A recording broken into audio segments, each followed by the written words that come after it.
Cav, welcome back, man. Oh, you kidding me?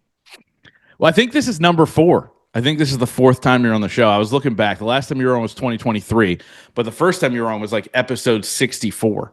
So you're an OG to the show, man.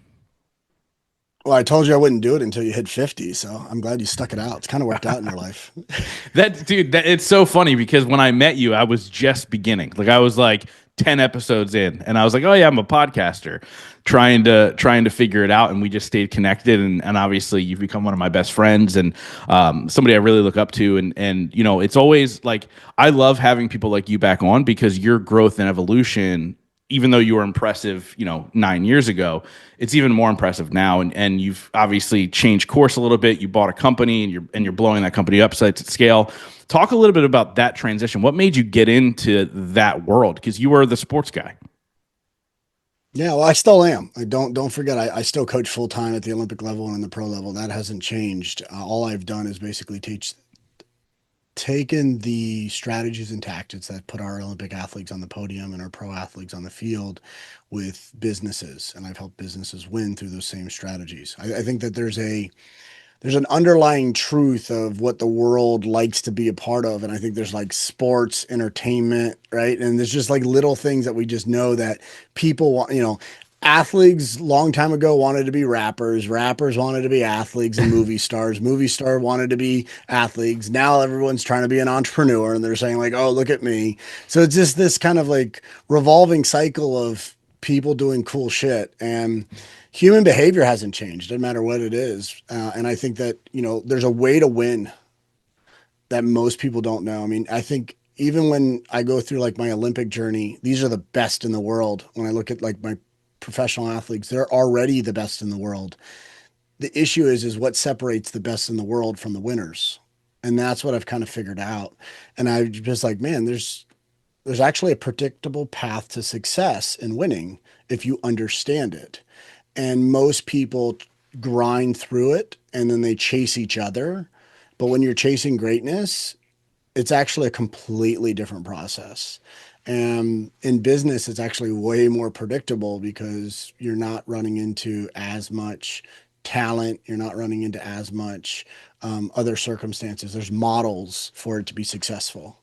And that's what we've done now, which is pretty exciting for me. But how I got here is just the same concept, right? From sports strategy to leveraging that to win in business.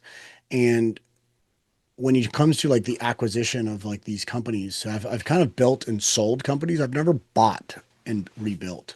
So that was one of the things that I kind of shifted in my thought process is like, okay, I could buy something that's already been there and then kind of fix it. Now, when you do that, unfortunately, you're also buying baggage and you have to like clean a lot of things up because you buy someone else's problems. And what I was doing years ago is like being the strategy behind some of these popular brands. And I needed a fulfillment arm. I needed something to actually get the work done, whether it be, building out their marketing campaigns, their creative videos and content, whether it be their websites or email game plans. So I needed a fulfillment partner. And a lot of the marketing companies that we would hire, they would just drop the ball when they sucked. And then like marketing is broken. There's no doubt about it. And I think Yeah. marketers ruin things. So Marketers we ruin everything. basically, Let yeah, they like do. it's so funny. I was thinking about this the other day. Remember AOL back in the day? Like you'd sign on and would pray that it would say you've got mail. And now all I do is delete No. emails. Like I don't even read them, right? Like I just delete them all. And that's marketers. Marketers have ruined that for all of us. And the same thing with social media. Social media used to be fun, and now all I get is ads for stuff I don't need or want. And it's so funny, right? But like if it's done the right way, that's the key. But there are so many people messing it up. And what you've done with sites at scale. And the one thing I want to say to you is like when I see your posts about your team that you have, Mhm. they Yeah. all seem so happy to be there and be a part of what you're building and really be an integral part within the organization. And I think a lot of people miss that when they build something. And I saw that when you had your gym, like all the Yeah. people who work for you wanted to be, they were there even when they weren't working, right? Like they just wanted to be in that environment. What do you do to make sure you can build that environment that people want to be a part of it? I tap into what matters to them. a little bit. I think that I'm a people person, right? Like I'm good with being in person. I'm not that great with the whole remote work. I actually didn't figure that out until much later.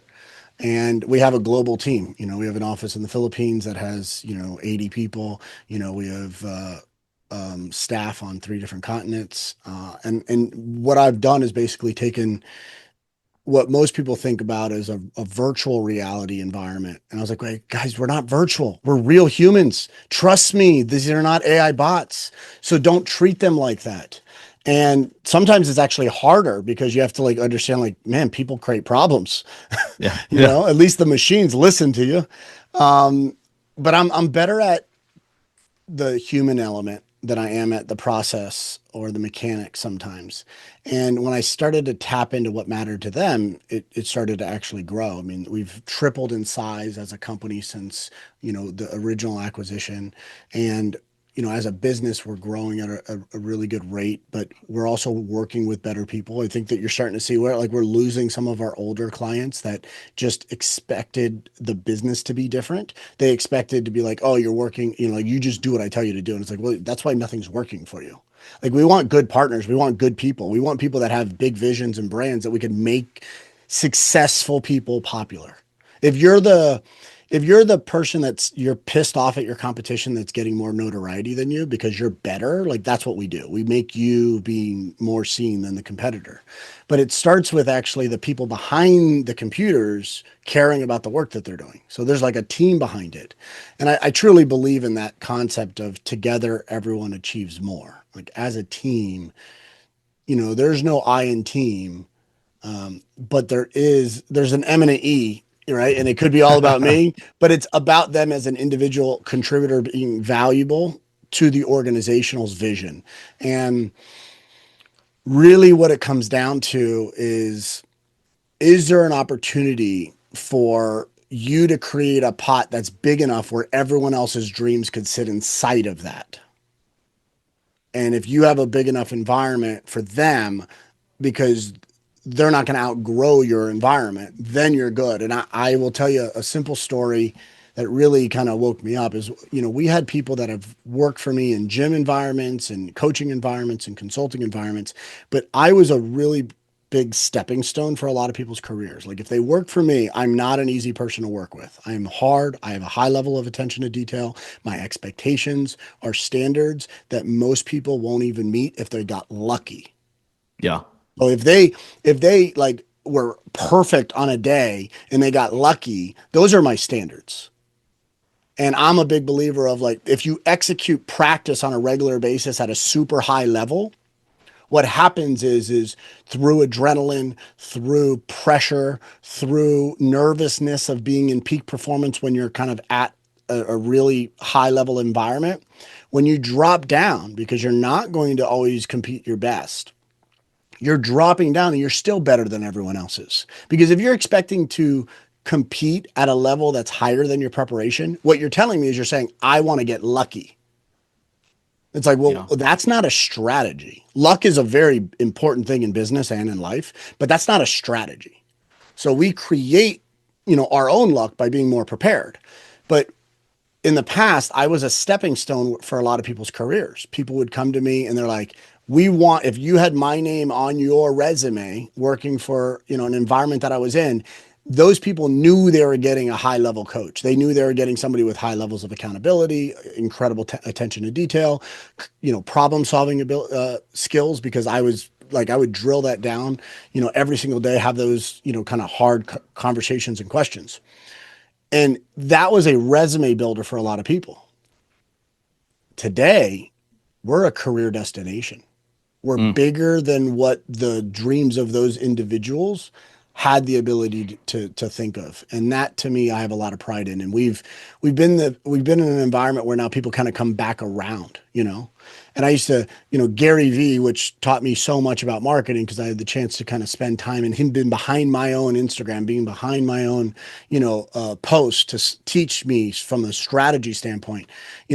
That becomes like the dream destination for a lot of people. And now we're getting people from VaynerMedia. We're getting people from bigger environments because we are a place that we want to look at as a career destination.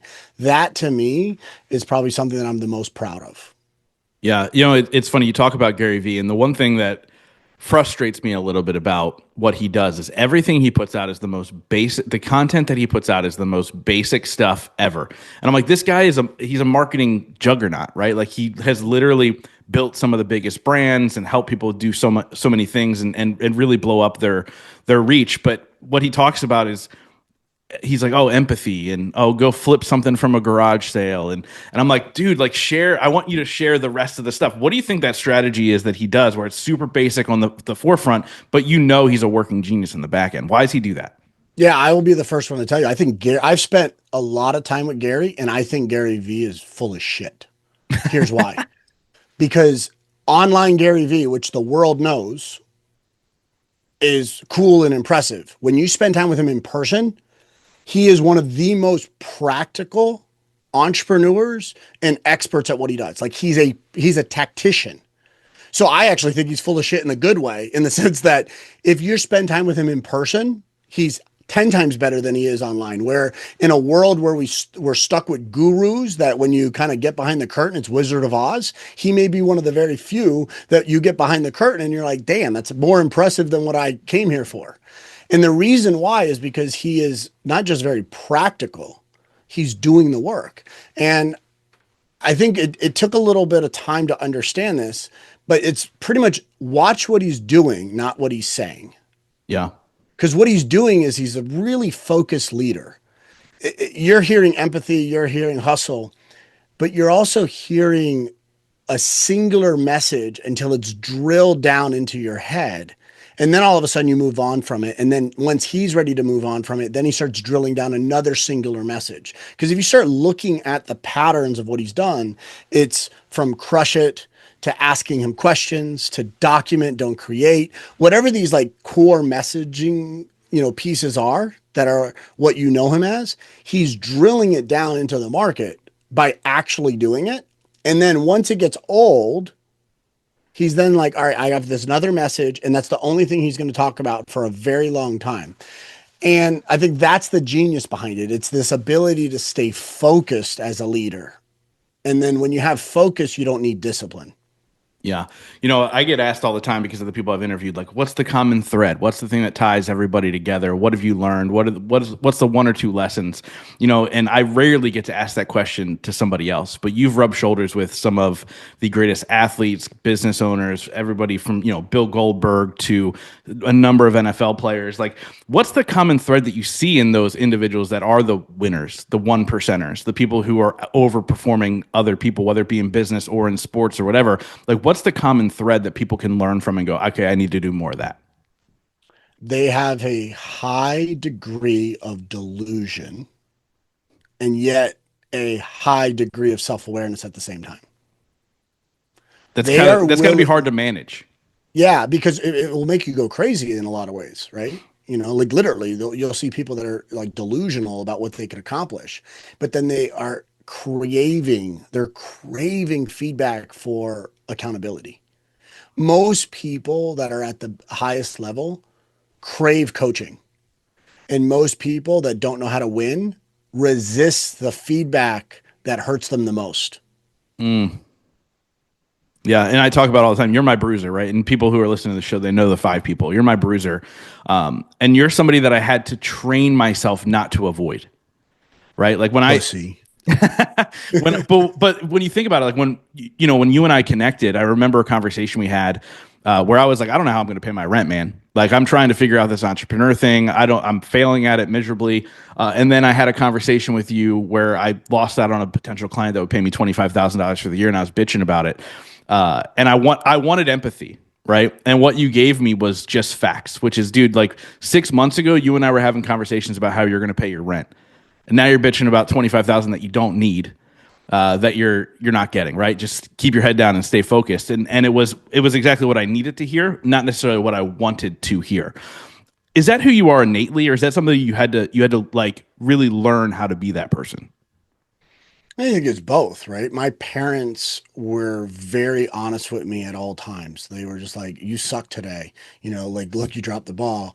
I remember getting, oh man, in high school, I got cracked by a wide receiver coming down. He was motioning, just kind of like slid in. I'm playing middle backer, and he just, I turned my head, wasn't on a swivel, and I just got cracked. Now I didn't, trust me, I didn't get put on my ass, but I didn't see it. And the hit that hurts are the ones that you don't see.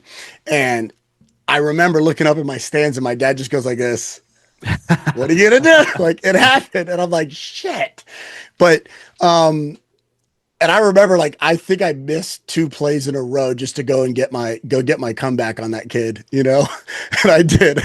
But what was fascinating is just like that feedback, right? And it's like I knew who to look for that was going to tell me if that was me, or did it actually happen? Did it feel what it felt like? Was it obvious, right? And I knew who I was going to go to for that type of advice, and I got it. I got that feedback immediately. But my dad's look on his face was like, "Hey, it happens." And I Didn't was even have to pissed. say a word. No, no. And so this kind of trained environment of feedback is really important. And then there's also this kind of, idea of like, well, are you happy with where you are? There's a lot of people that are like, oh, but it's this, but it's that. And then like, well, are you happy? Like, do you feel like you're content? And my mom would get really frustrated with me because she would be like, man, you're never content. And I would tell her, I said, Mom, I'm not content with where I am, but I'm content with the path that I'm on. And because I know that I'm in the right place, whether it be God's timing, whether it be the opportunities that are in front of me, the people that I'm around. Like, I don't ever want to regret the being in the present moment with the people that I care about, even if it's not where I want to be long term. It's in that moment I have a lot of gratitude for moments. And that's why I actually have a problem with like fear of missing out. Like, I don't enjoy, I feel like I'm going to miss out on everything. And I constantly like, I got to be there. I got to be there. And then I spread myself too thin, and then I can't be present in those environments. And I find that as one of my own, like one of my faults. It's an issue. And if you flip that and you start looking at the coaching side of things, in coaching, you need three things no matter what just to get started. And this doesn't mean that you're good. You just need to have these abilities, and these are tools in your toolbox. Number one, you need to have perspective, which means you need to have a coaching eye. Like when I walk into a room, I need to be able to see before I am being seen, because your ability to look at something, it's like called the parallax of coaching. And a coaching eye is like on one angle I'm seeing something, but if I turn to the side it's something else, and they're Yeah. both true. And this kind of parallax in coaching is how you develop your coaching eye. And that means that you have perspective. The second thing is you need attention. Whoever it is that you're dealing with, you need to garner attention. Because if you don't have attention, then who are you talking to? Again, you walk into a room, you have to see things before you're being seen. And then you need to have that attention. Once you're seen, then you need direction. Your job is to command a room, then you better be able to control a conversation. And that's what coaching is. And these are kind of the things that you need to have. This is on you. And if you possess these skills, or if you're interested in getting feedback on these skills, then you'll start to get good over time within the qualities of a coach, which is again having a good coaching eye, being able to kind of dissect things, and then be able to give direction. Because the more clear you are, the quicker that you can accomplish what you want. Yeah, I've always said that I'm a really, really good reader of people, and I don't know where it came from. I don't know if it was a skill that I built over time. It probably came from how I was raised, and self awareness happened really, really early. But people ask me all the time, like I think about my mastermind and how picky I am with people who join, and my mastermind's constantly like, "Thank you so much for being picky. Like you've curated this room. How do you know?" And I'm like, "I just know. Like I don't know what it is." And so this leads to the question of you're talking about these skills of walking into a room and looking around and being able to kind of read the room. Is there something you can do to get better at that? Because for me, it feels like it's innate inside of me. It's not necessarily a skill that I purposely built over time. So there's the rule of threes. And this is a concept that I've worked on for years, but I don't think I'm going to really take it public. This is probably the first time I'm talking about it outside of in my mastermind or other leadership groups. But the rule of three for me is kind of how that first 3 seconds, it's energy. It's do I have this good feeling around you, or do I get that spidey sense that I don't really like it, right? The next is like, okay, 3 minutes of a conversation. Okay, like you told me, your name, you told me kind of what you do, you told me what you're well known for. That's great, but like, where's this going? Is it interesting? Because in order to be interesting to people, you have to be invested into them. Now, you could kind of get by within the first 3 minutes to listen to somebody. But after that, you feel like, all right, I'm done. And if you know that, then you're like not really invested in them. And then all of a sudden, both of you become disinterested in the conversation. Then there's kind of like the 3 hour rule. Like, can I go to like the cocktail party is that 3 minutes. And then do you want to spend 3 hours with them like over dinner? And then there's the kind of 3 day rule. Can I spend a whole weekend with you, Friday, Saturday, and Sunday? Can I go away without feeling like I'm going to strangle you? And then there's kind of like that 3 month. It's like I could spend 3 months with you. Like you really have just, and then at that point it's like 3 years. And then I start thinking like, okay, cool. Then it's 3 decades. And then after that, I think it's like 3 generations. Are you somebody I want my son's son to be around? Mm.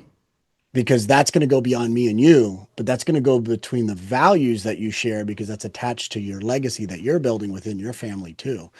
And, Father's Day, just, passed, and we always kind of have these like quick moments to where we reflect on the day that we get, kind of acknowledged. And I got to think about it and go, the lessons that I'm trying to deploy into my son's life, I think they're more around the sense of like, hey man, you be careful who you're around.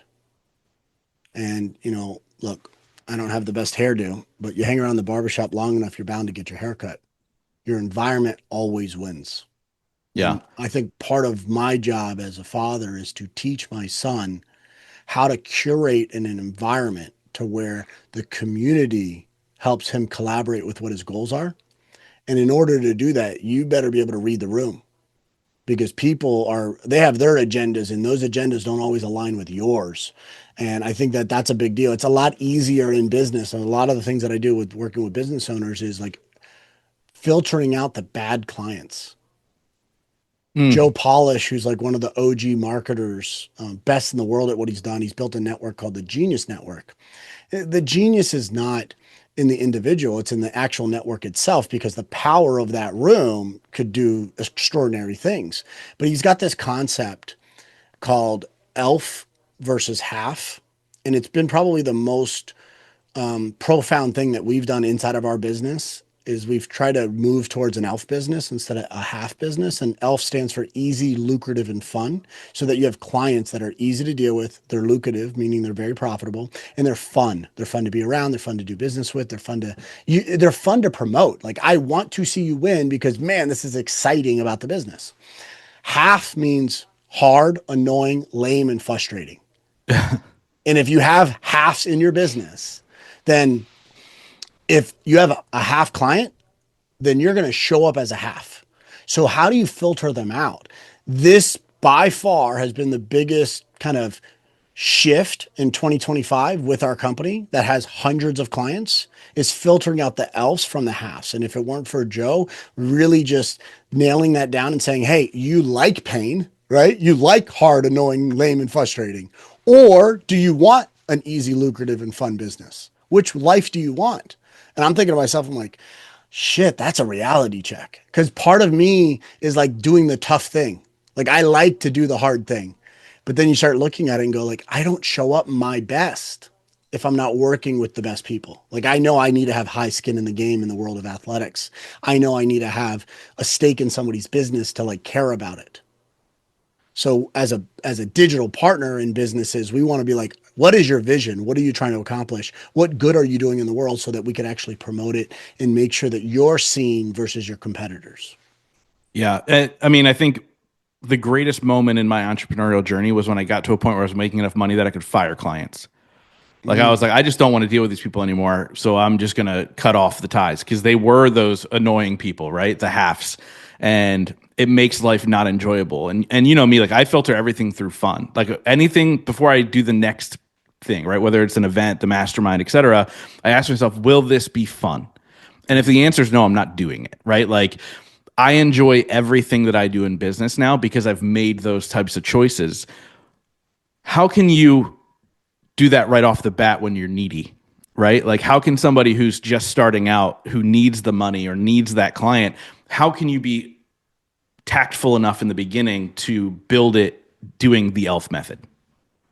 Well, I think it's more than that. I think it's actually, how do you want to show up? How do you want to be perceived? Oftentimes people feel as if like they always want to have fun, but they're not willing to do the hard thing. And the best businesses are actually predictable and boring. So, but you got to figure out like, what is your skill set? What are you good at? People don't enjoy doing things that they're bad at. It's the habit loop. So find something that you're good at, not something that you're passionate in, because your passion comes from quality of work that you deliver. Passion comes from winning. I don't know a lot of passionate people that are getting their ass kicked. Like, I like to win. So like, as a core message for the work that I do, I've won for 20 plus years in sport at the highest level. And in business, I might be one of the top 5 people in the world at something that I do in sport, but in business, I'm not even on the list. Yet. But even if I was, I don't care to be Elon. I don't care to be Bezos. I don't care. That's not my goal. My goal is to win my way, and I want to win the right way. And what does that mean? What does winning mean to you? I think you need to answer that question before you start to design your life. Because if you're designing your life based on other people's standards, you'll create a business that is actually a jail cell for you. Yeah. So, one thing that we could both reflect on, and I said to you, when we first started really going down this road together in both a friendship and a business, Justin, I said, like, hey, you had to buy a ticket to get into rooms for a long time. Set the table. You're good enough. Set the table. And when you started to set the table, you then could only hand out the invitations and you curated who came into the room. I think that instead of firing clients, you need to filter so that you don't have to fire. And if you could filter them earlier, then all of a sudden you're dealing with less pain because you could offer more to better people if you filtered them early, which means in your marketing, call out the things that you don't want and make sure that they go somewhere else. If this is you, that's not for me. Here's why. But I don't even need to validate myself. I'm just saying, hey, if that's what you think, if that's who you are, there's other opportunities, go do that. But if you're looking for, this that's aligned with our values, come on and join the fun because we're going to have a great time. And we're probably going to kick ass and take names because we like to win. Yeah. Like So imagine if you had business partners that said, "Hey, listen, at the end of the day, we're going to do the right thing because we're going to live by integrity, but we're going to win. So whatever happens, we'll figure out a way to win. We're no longer upset who gets the credit. We're no longer upset on the strategy. We're no longer disappointed that like, oh, my thing didn't get picked. We're just being like, dude, we won." And I think that's a different mindset. Like there's a lot of players on average teams that are upset that their friends scored more points than they did. And it's like, dude, did you win? There's statistics in sports that saying like, hey, this guy he's got 0 assists and he's got 0 goals. But when he's on the court or he's on the ice or he's on the field, the points are always positive. So there's something he's doing, whether it be just his aura, that is actually contributing him into the team to win. I want people on the team that know how to win. That's what we're trying to do. And if you have to teach people how to win, it's a long, painful process. I think a lot of it starts with self awareness, right? And you have a Of ton of course. self awareness. but I feel like there's a lot of people wandering this earth with zero self-awareness. Is there a way that you can actually build that muscle in yourself, or do you think that you either have it or don't? Feedback is a gift. Receiving feedback should be the thing that you should chase. You should be like, give it to me. Because when you get feedback, you're living with this kind of weird moment where like I don't believe it, or there's a disconnect and that like uncertainty of like, is that true? And then you have these like conversations in your head, and then you're like, is that true? That's true. That's not true. Oh my God, I'm overthinking things. That kind of moment, those kind of space that's like talking back and forth to you, those are great moments because they're like internal reality checks. And you could only get that when you get feedback from people that you trust. So I would say the best way to get self awareness is to compete, because without a scoreboard, then you don't like, there's no actual incentive to play your best. And then the other thing is going to be like feedback. So in business, we have what's called, practice film. In sport, we have practice film. And in business, we have practice film too. So we'll do like 30 minutes a week where you record your screen of how you move your mouse and how you press buttons and what you do. And then we analyze that just like we would if we were in, a game film. We would analyze a client call and we would give feedback to them and be like, hey, here's what you could have done better.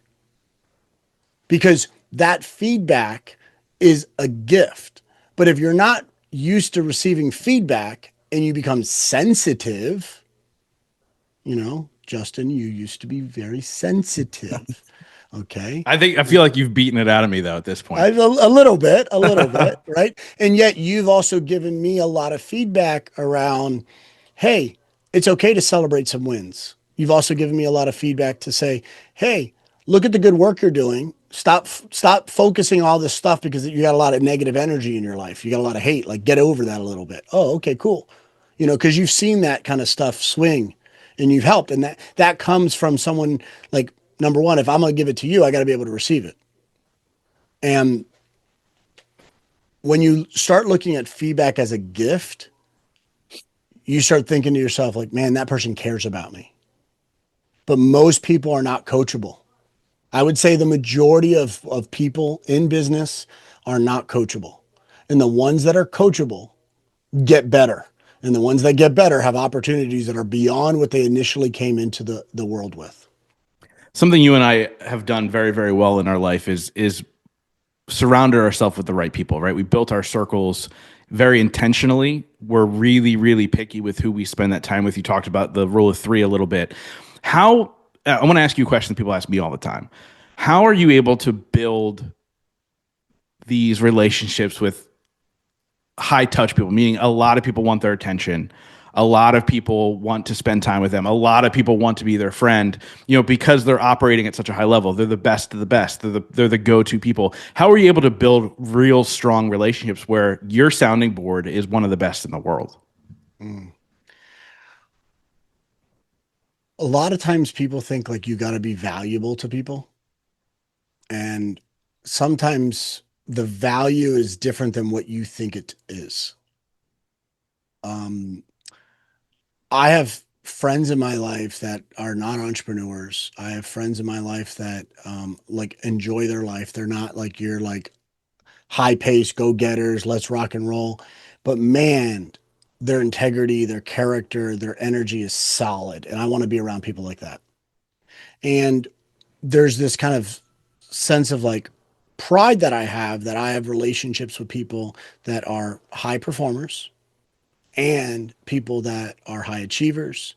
But more importantly, I have friends, family, and associates that are of high character and high values. So I start there because if your values and your visions are not aligned, that disconnect is where the story starts to separate. And you could see it. Like if I start to see your actions and I go, that's out of alignment. That just don't make sense. Then there's always going to be friction there. So I start with that. And then from there, you start to go, okay, well, where can I be useful? Value comes down to like how practical is it? And I know a lot of smart people, and if I ask them a question, whether it be about science or the world or something that I'm trying to deal with, and they give me, just this regurgitated paragraph of big words, like, what does that help me? That doesn't help me. I need to know what to do, right?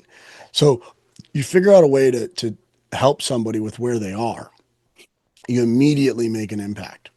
The other thing that I would say is, um, you don't know what other people need in their life to be useful. So when you show up and you ask those questions and you think about it with a real discernment, when you're like, hey, right now with where you are in your life, this is what I have going on. Like, where can I help you the most? One question that you do every time you get off the phone, right, is, and I'd like to actually have you share it and I'll play off of it a little bit because I think that spending, almost a decade with you, you've done this every time. I've been around you and watched you do it. I know other people that makes them feel good. But why do people not take that and run with it? Because it's Justin's thing? I don't know why. Yeah. Like that's an ego. But what is the question that you ask me and everyone right at the end of a phone call? Yeah, just let me know how I can support you. So you're not like, what can I do for you? You're not, hey, here, I got this opportunity. It's in what part of your life, business, personal, whatever it may be, how do I support you? That is a big difference. And most people don't have the awareness to think about other people. And I think that coaching is by far the most selfish job in the world. And they say in order to be a good coach, you have to be selfless. And I be the first one to tell you that that is incorrect. You need to be very selfish. So I only care about where my feet are. So who's in front of me is the most important athlete at that time. What business I'm talking to is the most important consulting client at that time. I don't think about other things. I'm focused priority on what's in front of me. And my way of doing that has allowed me to actually other people to be like, he's paying attention. Now, if you watch me in a meeting, I got my phone on. I'm like I'm like I got to have 50 things going on. It's just actually how I calm myself down. But if you're listening, you'll start to hear and you could feel things from people that say, hey, they got something going on. You need to help them. You need to talk to them. Um, and then you don't always have to post about it. Ugh. My social is about 5% of the cool shit I do. But if I posted everything, I go from being basically, I'm already on that edge, right? But I go from being like living this really cool life, traveling 200 days a year, doing all this fun stuff, being in different places, to being a douchebag quickly because it's unrelatable. And not many people could relate to that. And I think that what you need to do is you need to listen more. And I tend to listen by talking because I watch people's facial expressions. I listen to like the way they respond to stuff, and then I start to understand like what matters to them.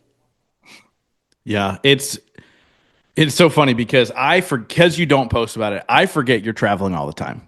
Right? Like it's this crazy thing of like so many people that you follow on social media. It's always a picture of them in first class, or it's always the shot out the window or whatever they're doing when they're traveling. I forget you travel so much. But it's so true, right? But I think the one thing you do is you make people feel seen. And I think that is the key when I look at like, okay, if you're building a relationship, right? Like the idea of stop trying to be the most interesting person in the room and start trying to be the most interested person in the room. Like when I was able to flip that switch and realize that like, oh wait, I am pretty good at asking questions. I do actually care about people. Let me be just super present and have that person be seen. That's what people want. And that's how you're going to build those relationships. But what you do is you actually let people be seen and then you see them more clearly than they see themselves, right? Like, what is like, how important is that to you when you're either helping one of your clients or trying to build a relationship with, you just had him on your podcast, which we're going to talk about in a second, the FBI negotiator guy.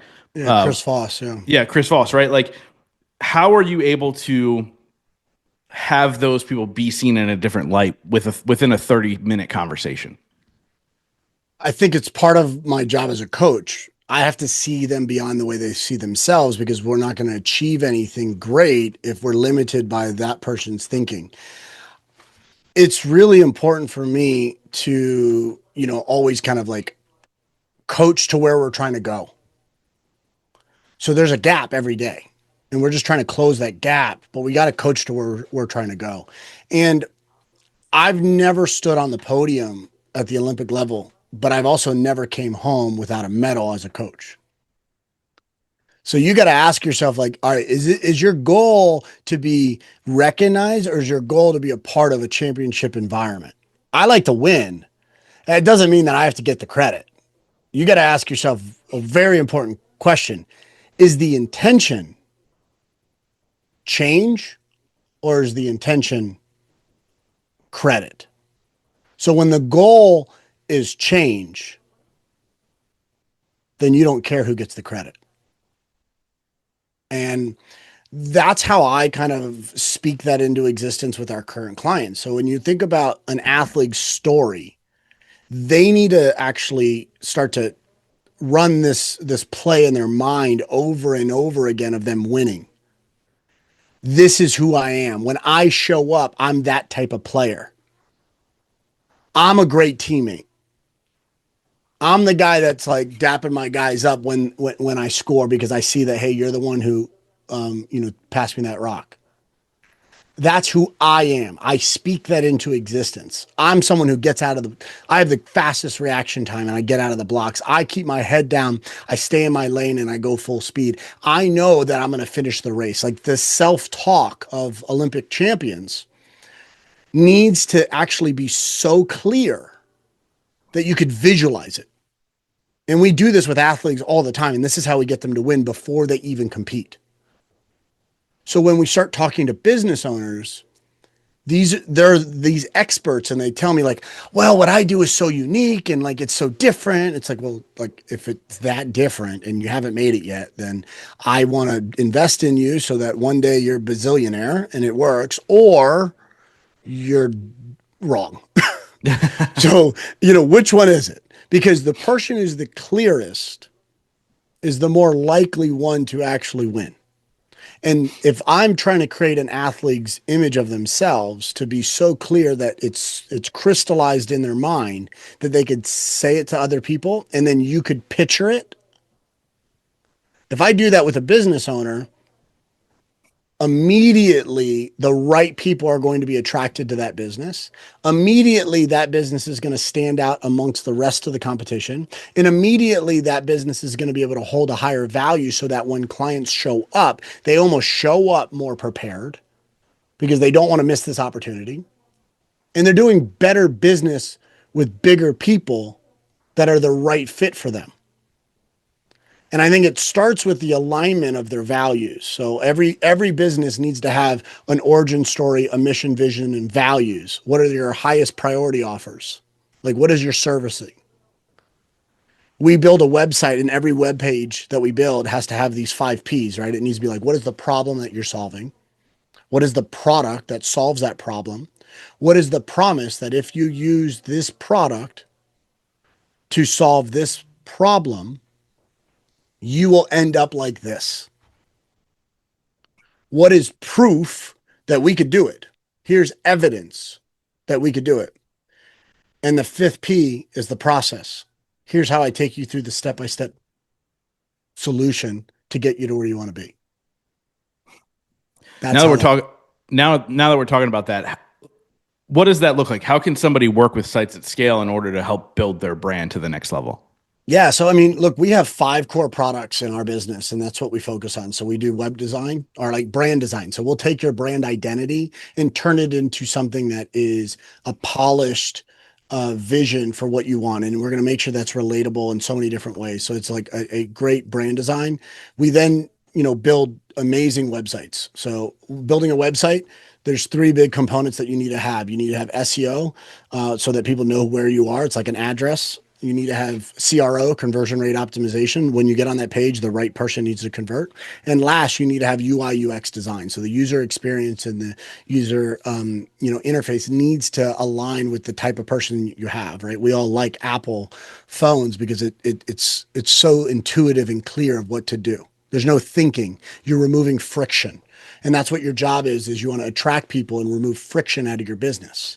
So your website is like the hub, and it's a 24-hour employee that always has the right answer. And that's what you need to have inside your site. So we build that. Then we build CRMs for people so that we have this incredible automated experience. We make local businesses known as the top three, spot on Google. And then we have a product for SMMA. So where we could take your brand and make sure that you're very loud, whether that be through podcasting, through video, through edits, whatever it may be. And that's also adapting within the marketing trends. And this is kind of like how we have this kind of product ecosystem that is immediately adding more value to your company. Because people would say that brands don't matter. People would say that websites don't matter. People would say that that's not that big of a deal. But you know what? Guess what happens? The minute someone like you refer, someone's talking about you, they look you up. And it's really simple. If you know what you're looking for, you're going to go to Google. If you don't know what you're looking for, but it's your intention or it's, kind of what your kind of patterns are like, guess what? It's going to be on social media because it's going to hit you in the face and then you're going to click on it. So it's one of those two games. That's the modern day internet today, is either Google or it's social media. And Yeah. based on the personality that you're in, you're going to be on one of those platforms. So if you're work related focus, it's going to be on LinkedIn. If you're information gathering, you're going to probably go deep dive on YouTube. If you're working on a low attention level task and a high attention level task at the same time, it's probably going to be in the podcasting space because we're binge listeners. So we do things and we go in our car and you could kind of pick things up at different times. So like you want to go where the psychology of that perfect buyer is. And that's, with Sites at Scale, what we've done is we've taken the strategy of winning to businesses and we've now built brands behind it. We've taken that same strategy in business that we've done in sport. And we help businesses win through that same mechanism. And this is a very predictable thing. It's actually not that hard, but most people just don't put the time in to do it. It's also something that it immediately elevates your status. So like we're really strong with like the author, speaker, consultant, coaches because we elevate their brands. We're really good with local businesses because we have to drive traffic and leads into their building. So these two demographics we crush because the mechanisms are so clear. And in order to kind of beat your competition, all you need to do is make sure that you're the first or second option. Because a lot of times people don't know that you're better than the competition because they went to the competition first and that was their only option. But if you're seen, you at least get the power of choice. But if you're not seen, you're in trouble. So we think of business in kind of this framework. Number one, brand is everything. So I worked with Nike for 5 years. I understood marketing through Nike's lenses, and it was all about brand. Okay. The second thing is what we call the AAA framework. Attention, you got to get more eyeballs on you. Attraction, you have eyeballs on you, but you can't get a date to the dance. You're not that good looking. You probably got a little bit of a penguin waddle. Okay. And accessibility, right? This is the AAA framework. Accessibility is about, do you make it easy to do business with? And is there an exchange of value? And then the last thing is dashboards. Dashboards are like, let data drive your decision so that you're less emotional about the outcomes and how you actually put your inputs in. That's your scoreboard. We said this, if you're in a crowd of people, right? And you're playing a game and there's no scoreboard, no one's paying attention. But if there's a shot clock, if there's a timeouts left, if there is a very clear like home and visitors, right? And there's a scoreboard there, we all know what's going on. And Yeah. as the time comes down, what happens? Our intensity goes up.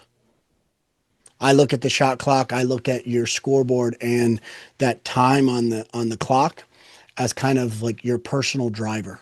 Like you need to have skin in the game. How much do you want to make? You know, where do you want your business to be? Do you want it to be more valuable? Do you want to be able to like grow? Whatever that is. That's how we look at it. And we do that through a lot of different mechanisms, but the core concept is winning through business by doing the right thing. And we want to scale your business, not your stress. Most entrepreneurs, the busier they get, the more stressful they get. But there's a predictable path to success, just like there is in sport, in business. I love it. So you mentioned a couple times the podcast. So 7 or 8 years ago, you and I recorded a podcast episode for your podcast Yes, we that did. has never been seen. There's a photo. I think people have seen a photo a couple times from that moment, and the podcast never launched. But now you've officially launched your podcast. So congratulations, man! I'm really excited. Third time's the charm, right? You helped me with master. So it was business and bourbon. Then it was masters and mentors. I was going to interview all of the people that are the highest skilled at what they do and kind of the masters of the craft that mentored other people. And then this one, the coaches room, is just kind of like my space to where I could have athletes, coaches, executives, and impressive people in the world share their message with the world. I still think I should post one of the clips of the first podcast with you. I think that's the one clip I should post. But thank you, because I would tell you this. You were talking about opportunity cost. Do you imagine if I would have actually done it 10 years ago and stuck with it? It would be a totally different game changer for you. But what Yeah. you're doing now, you're doing it at such a high level. And I think that was always kind of the piece that was missing for you because you do everything at the highest level possible. I mean, you're building out a studio, you're doing in-person interviews, you're doing those types of things in order to create the right content on the back end. And I think that that's kind of the thing where I was like, okay, now it feels right, right? Like we've Yeah. talked about it for years, but now it feels right. And I say to everybody, like, whether you started 10 years ago or not, like, now you've started, right? Like, I have that conversation with people all the time. Oh, man, I've been thinking about doing a podcast for like 5 years. Well, why haven't you, right? Like, just keep thinking about it. But the reality is, man, like what you're doing now is going to be a game changer. What's your plan with the podcast? Obviously, you want to help grow the audience, do all those things. But what's the true game plan that Cav has behind doing the coaches room? I have a lot of friends that are incredible at what they do, but the world doesn't even know who they are because they're too busy doing the work. And I want to index that. Um, I also wanted to highlight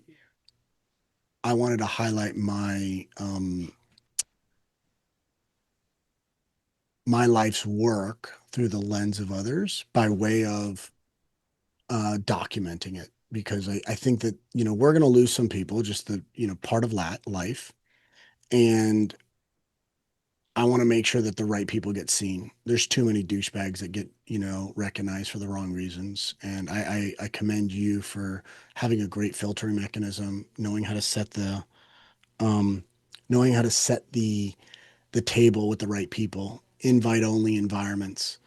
Um, and that's what I want to do.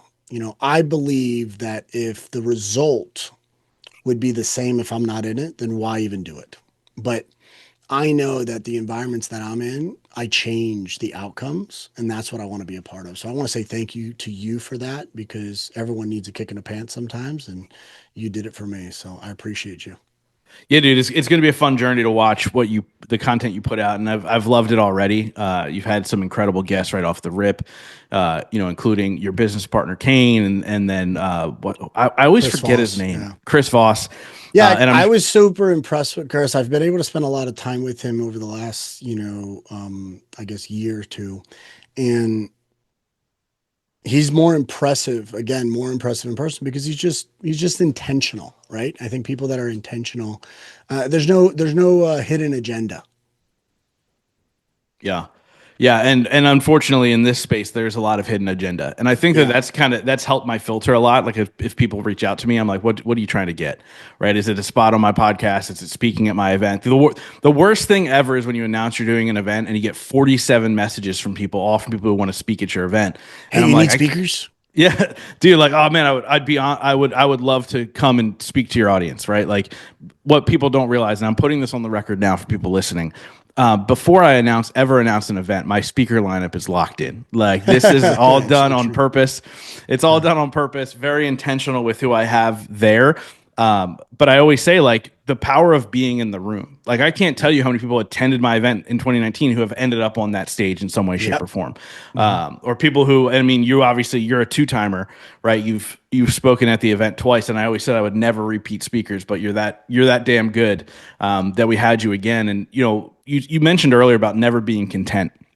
And what I was thinking during that time is how I've always in my life have had this motto of always be happy but never satisfied, Love right? it. Like super happy with my event. I think that this was probably the best one I've done for a number of reasons. Now, with that being said, like I'm happy, but I'm not content, right? So, what can I do next in order to build it? And what happened in 2022 when I said I'd never do it again? I wasn't happy. Like, I wasn't happy. I didn't have fun through the process. And I was like, I'm never doing this again. And so now I'm back on okay, this is fun again, right? I'm happy with what I've created and we'll continue to build off of that. So I want to ask you a question. I'm sure I've asked you before. I don't know if I've asked you every time. It's the two-part question that I ask everybody. I just want to see if there's an evolution in your answer. The first part is, what is your definition of success? And the second part is, what are three things you do every day to ensure that success for yourself? Yeah. So the first one is I want to win the right way.